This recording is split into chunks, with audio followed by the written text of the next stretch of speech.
Hello and welcome back to Classics and Commas.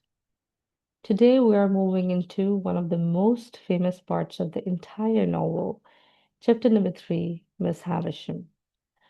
This is the chapter where everything about Pip's life starts to change. A strange old house, a woman frozen in time, and a girl who will change everything. Let's get started. Quick recap before we continue. Pip's guilt overwhelmed him at the Christmas dinner as soldiers suddenly arrived. The soldiers needed Joe to fix broken handcuffs for a manhunt on the marshes. Magwitch was found fighting the other convict, but protected Pip's secret the whole time. And Magwitch falsely confessed to the theft himself before being taken away on a prison ship. Now a year has passed and everything is about to change. Here's what we are covering today: a quick chapter summary, then four major scenes brought to life with video clips. After that, setting, tone, and mood of this chapter, because this one feels very different from the marshes. Then some new difficult words, new literary terms, and finally, questions to think about before chapter number 4. Let's begin. A year has passed since the events on the marshes. Mrs. Joe comes home from the market one evening, bursting with excitement, bringing Uncle Pumblechook with her. There's a wealthy woman in town named Miss Havisham. She has asked for a boy to come and play at her house, and Pumblechook has already decided it will be Pip. Pip is sent to Miss Havisham's house to play for this strange, wealthy old lady. Inside, Pip meets Miss Havisham for the first time, and she is unlike anyone he has ever seen, frozen in time, still wearing her wedding dress. Then Estella, a proud, beautiful young girl, mocks Pip's rough hands and thick boots, calling him common. And finally, Pip discovers Miss Havisham's decayed wedding cake and must walk her round and round the room again and again. Let's watch each of these key moments unfold. Scene number 1. It is evening. Mrs. Joe rushes through the door, clearly excited about something, with Uncle Pumblechook right behind her. Uncle Pumblechook has heard of a Miss Havisham who lives in the town. She wants a boy to go to her house and play. Of course, I thought of Pip. Mrs. Joe explains Uncle Pumblechook has heard of a wealthy woman named Miss Havisham. She wants a boy to come and play at her house, and Pumblechook has already decided it will be Pip. Notice something important here. Nobody actually asks Pip what he wants. The adults are treating this as their own opportunity. They keep saying things like, some good might come of this, but they mean good for them, not necessarily for Pip. This is the first sign in the story that the other people's ambitions are going to matter more than Pip's own wishes. Now, scene number 2. So Pip arrives at the house. A girl named Estella leads him through dark passages, carrying just a single candle.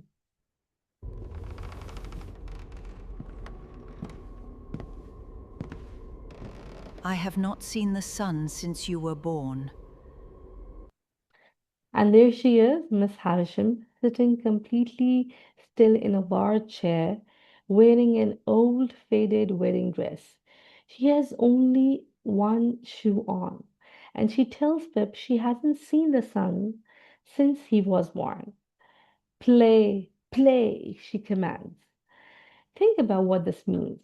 Miss Havisham has stopped her whole life at one single moment. She is still wearing her wedding dress years later. This is one of the most powerful images in English literature. The dark, decaying room reflects her broken heart perfectly. This is what we call Gothic writing. Dark, decaying settings used to show a character inner sadness. Let's move on to scene number 3. Pip and Estella sit down to play cards while Miss Havisham watches closely from her chair.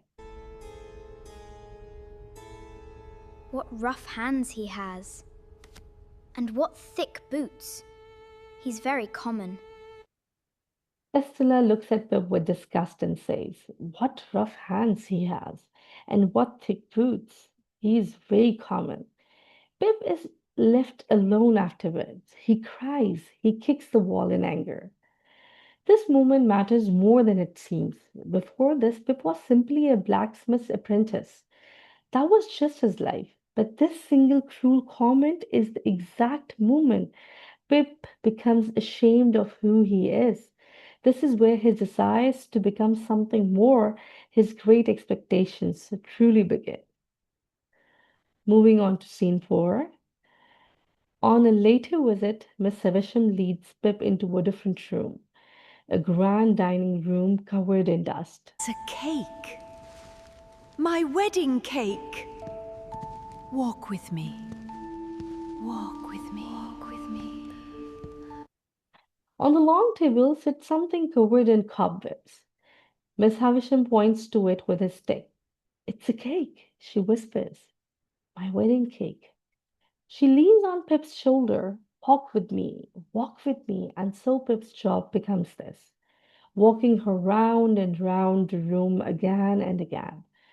Meanwhile, the three of her relatives whisper quietly in the corner, gossiping about a man named Matthew Pocket. Notice the contrast here. Miss Havisham's grief is genuine, but her relatives aren't really there for her. They are circling, waiting for her fortune. Dickens is showing us real sadness sitting right next to the calculated greed in the very same room. Moving on to the next slide. Let's talk about how this chapter feels to read. The setting. Miss Havisham lives in a dark, dusty old house. The curtains are always shut, so no sunlight ever gets in. It feels like nothing has changed there in years. The tone, the way Dickens writes this chapter feels quite a little spooky. He does not need loud or scary events, just silence and dust make us feel uneasy. And the mood? As a reader, you feel a bit scared of Miss Havisham at first, but you also feel sorry for her. She seems strange, but really she's just very sad. Remember, this simply the spooky, mysterious style is called Gothic.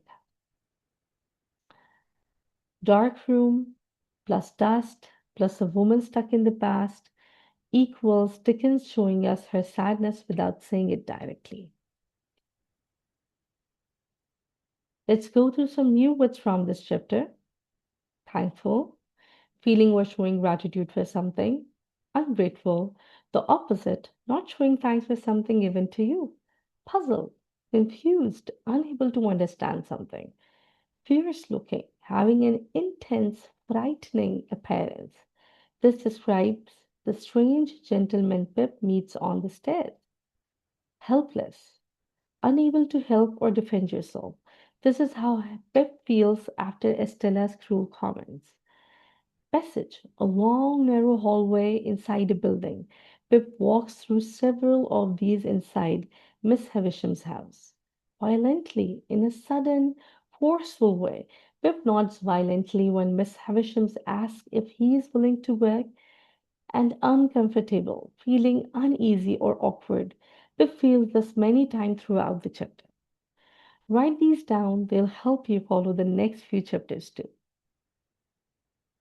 Now let's look at how Dickens built this chapter using simple, easy to remember ideas. Symbolism, an object in the story that stands for a bigger idea. That's what it means. The old wedding cake and Miss Havisham's wedding dress both stand for the exact moment her life stopped moving forward. Then we have Gothic imagery. This means using spooky details like cobwebs, shadows, and a creepy old house to make the reader feel a little uneasy without anything scary actually happening. Setting shows character. Sometimes a writer shows us what a person is like just by describing where they live. Miss Havisham's house is dark and stuck in the past, just like Miss Havisham herself. The last one is foreshadowing, and we have already discussed foreshadowing in chapter number 1. So it's hints, small hints early in a story that tells us something bigger will happen later. Estella's unkindness and the relatives' greed are both early warning signs of what is still to come. For your exams, if asked how Dickens create atmosphere in this chapter, mention Gothic imagery and symbolism together. The old cake and the dress are perfect examples to use. Think about it. 4 questions to carry with you. Question number 1. Why do you think Miss Havisham still wears her wedding dress after all these years? Question number 2. How does Estella's comments about Pip's hand change the way he sees himself? Question number 3. Why might Miss Havisham want Pip to see her decayed wedding cake? Question number 4. What do you think the relatives whispering about Matthew Pocket suggest about the true feelings for Miss Havisham? Hold on to these questions because chapter number 4 changes Pip more than he realizes. And that's chapter number 3 complete. In chapter number 4, Pip returns home a changed boy, ashamed of Joe, ashamed of the forge, and desperate to become a gentleman. If this video helps you, please like it, subscribe so you never miss a chapter, and share it with the classmates who need it. By the way, there is a full study pack that's available on the link that's provided here. If you want it, go get it. Bye.